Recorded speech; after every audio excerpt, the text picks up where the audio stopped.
안녕하세요. 수원발을정한의원의 오민지 원장입니다. 요새 좀 피곤하다 싶었는데 검사를 마침 했더니 간 수치가 갑자기 높게 나와서 놀라신 적은 없으셨나요? 최근 과로를 했거나 음주를 자주 하셨다면 당연히 휴식을 취하고 음주를 줄이는 것이 가장 우선입니다. 하지만 내가 딱히 음주도 하지 않았고 과로도 없었는데 검사를 했더니 간 수치가 갑자기 높게 나와서 이건 도대체 왜 그럴까 하고 걱정하시는 분들이 분명히 있으실 텐데요. 그런 분들께 도움이 되고자 제 진료 경험을 바탕으로 간 수치를 낮추는 방법, 그리고 간 수치에 도움이 되는 음식들을 설명해 드리려고 합니다. 첫 번째는 잠들기 3, 4시간 전부터는 금식을 하시는 겁니다. 갈증이 나면 물만 마시는 건데요. 간은 우리 몸에서 크게 2가지 역할을 합니다. 하나는 먹은 음식물의 영양분을 분해하는 소화작용이고요. 다른 하나는 소화 과정에서 생기는 독성과 노폐물들을 배출하고 해독시키는 해독작용입니다. 우리가 음식물을 먹는다면 주로 소화작용을 하게 되고요.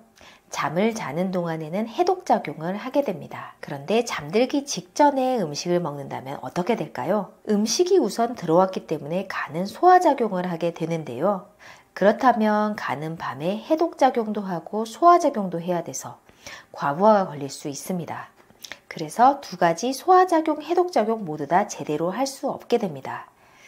잠을 자는 동안에는 간이 해독작용만 하면서 쉬엄쉬엄 일을 하면서 노폐물을 배출하고 해독시켜야 되는데 소화작용과 해독작용을 2가지 다 같이 하다 보면 간에 과부하가 굉장히 걸리게 됩니다. 그렇기 때문에 야간에 뭔가를 먹고 자면 아침에 일어나서 몸이 굉장히 찌뿌둥하고 더 피곤하고 무거운 것은 당연합니다. 몸매 관리하고 내 몸 만든다고 자기 전에 단백질 파우더, 쉐이크 같은 것들 드시고 주무시는 분들이 있는데요. 단백질이 오히려 지방이나 탄수화물보다 간에서 소화작용을 하려면 더 시간이 걸리는 것을 아셔야 합니다. 그래서 주무시기 3시간, 4시간 전에는 물 이외에는 음식을 드시지 않으셔야 되고 특히나 치킨 같은 걸 먹으면 간이 더 안 좋아지시겠죠? 그리고 2번째로는 화학 성분이나 환경 호르몬으로부터 간을 지키는 것입니다. 현대인들은 미세 플라스틱이나 석유 화학 물질 각종 화학 성분에 노출되어 있는데요.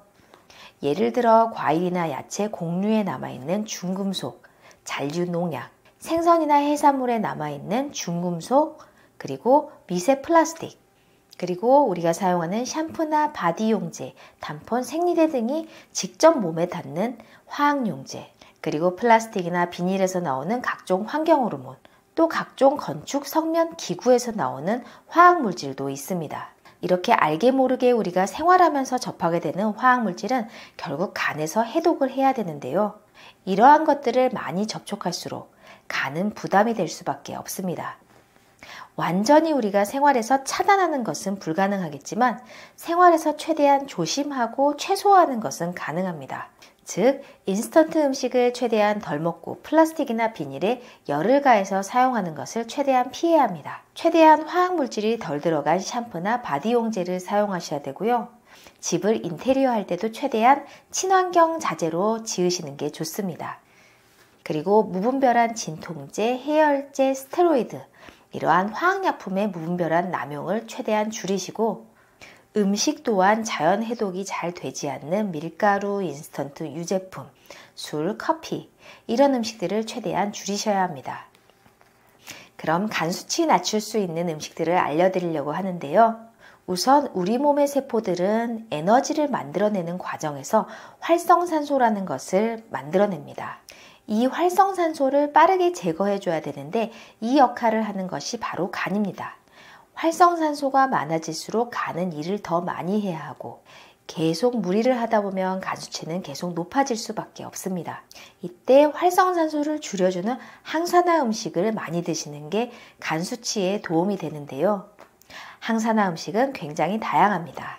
주로 야채나 씨앗, 열매 같은 음식에 많은데요.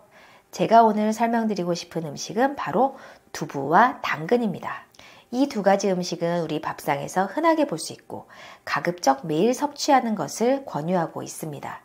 그리고 처방을 했을 때 간 수치에 도움이 되고 간 기능에 도움이 되는 한약재들이 굉장히 많은데요.